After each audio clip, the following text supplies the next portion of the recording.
കോഴിക്കോട് മലാപ്പറമ്പിൽ പ്രവർത്തിച്ചിരുന്ന പെൺവാണിഭ കേന്ദ്രത്തിന്റെ നടത്തിപ്പുകാരൻ പോലീസുകാരനാണെന്ന് സൂചന. വിജിലൻസ് വിഭാഗത്തിലെ ഡ്രൈവറായിരുന്ന പോലീസുകാരനെതിരെ കൂടുതൽ തെളിവുകൾ ലഭിച്ചു.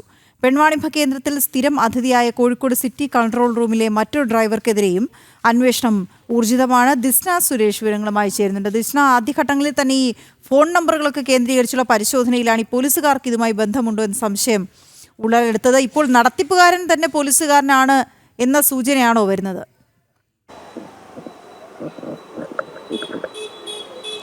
തീർച്ചയായും വീണ, ഈ മലാപ്പറമ്പ് പെൺവാണിഭ കേസുമായി ബന്ധപ്പെട്ട് ഞെട്ടിക്കുന്ന വിവരങ്ങൾ തന്നെയാണ് പുറത്തു വരുന്നത്. പ്രധാനമായും നമ്മൾ കണ്ടതാണ്, അതായത് പോലീസ് അവിടെ റെയ്ഡ് നടത്തുന്നു, അതോടൊപ്പം ഇവരെ അറസ്റ്റ് ചെയ്ത് പുറത്തേക്ക് വരുന്ന ദൃശ്യങ്ങളൊക്കെ തന്നെയും വലിയ രീതിയിൽ പ്രചരിച്ചതാണ്. ആ പ്രതികൾ ഇപ്പോൾ ആ അന്വേഷണവുമായി ബന്ധപ്പെട്ട് കേസ് അന്വേഷണം നീങ്ങുന്നത് പോലീസുകാരിലേക്ക് തന്നെയാണ് എന്നത് തന്നെയാണ് ഏറ്റവും വ്യക്തമായി അറിയാൻ സാധിച്ചിട്ടുള്ളത്. രണ്ട് പോലീസുകാർക്ക് എതിരെയാണ് ഇത്തരത്തിൽ തെളിവുകൾ ലഭ്യമായിട്ടിരിക്കുന്നത്. ഈ നടത്തിപ്പുകാരിയുമായി ബന്ധപ്പെട്ട് നിരവധി തവണ ഇവർ ബന്ധപ്പെടുകയും അതോടൊപ്പം തന്നെ ഇവരുടെ അക്കൗണ്ട് വഴി പണം ട്രാൻസാക്ഷൻ, അതായത് നിരവധി തവണ പണമിടപാടുകൾ നടന്നിട്ടുണ്ട് എന്ന തെളിവുകളാണ് ഇപ്പോൾ പോലീസിന് ലഭ്യമായിരിക്കുന്നത് എന്നാണ് നമുക്ക് അറിയാൻ സാധിച്ചിട്ടുള്ളത്. എന്തായാലും ഇവരെ ഇപ്പോൾ അന്വേഷണ വിധേയമായി ജോലിയിൽ നിന്നും മാറ്റി നിർത്തിയിരിക്കുന്ന ഒരു സാഹചര്യമാണുള്ളത്. എന്തായാലും അല്പസമയത്തിനകം ഇതുമായി ബന്ധപ്പെട്ട റിപ്പോർട്ട് സമർപ്പിക്കുമെന്നാണ് നമുക്ക് അറിയാൻ സാധിച്ചിട്ടുള്ളത്. അങ്ങനെയാണെങ്കിൽ ഈ രണ്ടുപേരെയും പ്രതി ചേർക്കും എന്നൊരു വിവരം തന്നെയാണ്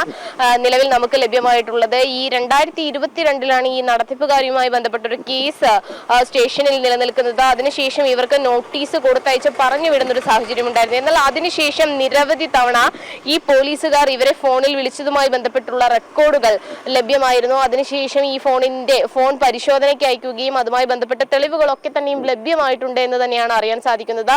ഇന്ന് പുറത്തു വരുന്ന മറ്റൊരു വിവരം എന്ന് പറയുന്നത് ഇവർ തമ്മിൽ പണമിടപാടുകൾ ഉണ്ടായിരുന്നു. ഈ പെൺവാണിഭ സംഘത്തിന്റെ നടത്തിപ്പുകാരൻ അത് പോലീസുകാരനിൽ ഒരാളാണ് എന്നൊരു സൂചനയാണ് നിലവിൽ പുറത്തു വരുന്നത്. എന്തായാലും അല്പസമയത്തിനകം ഇതുമായി ബന്ധപ്പെട്ട അന്വേഷണ സംഘം റിപ്പോർട്ട് സമർപ്പിക്കും. ഈ രണ്ടുപേരെയും പ്രതി ചേർക്കും എന്ന് തന്നെയാണ് നമുക്ക് നിലവിൽ അറിയാൻ സാധിച്ചിട്ടുള്ളത്. ഓക്കെ, ശരി ദിസ്ന.